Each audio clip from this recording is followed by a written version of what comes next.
Alhamdulillah, the Prophet alayhi salatu wasalam mentioned in the hadith of Abi Sa'id al-Khudri radiyallahu ta'ala an قال سمعت رسول الله صلى الله عليه وسلم يقول من راء منكم منكرا.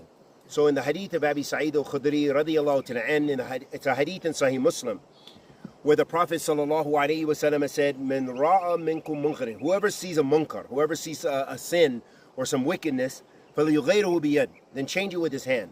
فَإِنْ لَمْ يَسْتَطِعْ, and if he's unable to do, then change it with his tongue. Speak out against it. If he's unable to do that, then hate it in his heart. وَذَلِكَ عَدَفُ الْإِيمَانِ, and that's the weakest form of iman. Ruwahu Muslim.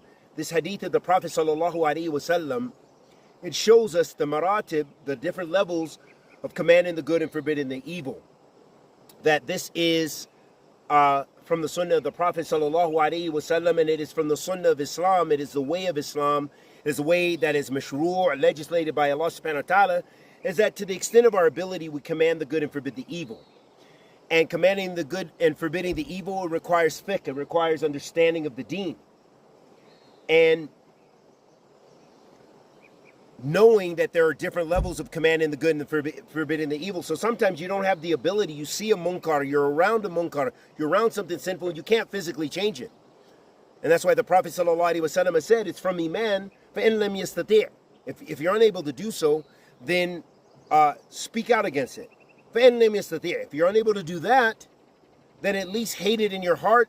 وَذَلِكَ عَدَفُ الْإِيمَانِ, and that's the weakest form of iman. So it lets us know that even if you are not changing munkar outwardly, and that you dislike it, at least you're not enjoying that there's sinfulness going around you, then at least this is still from iman. You've done what you're able to do, because you were unable to change it physically, you were unable to speak out against it, and so then you at least, no one can control your heart.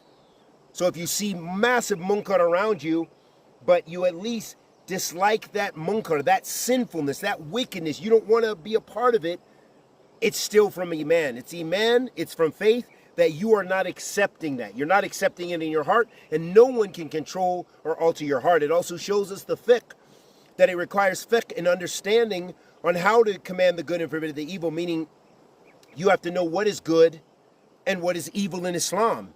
You know, commanding the good and forbidding the evil is not by our ra'i, it's not just our opinion, because, for example, many sects in Islam, they went astray because of this, like the Mu'tazila and also the Khawarij, in that they believed that commanding the good and forbidding the evil was according to what they thought was good and what they thought was evil. And so they thought they were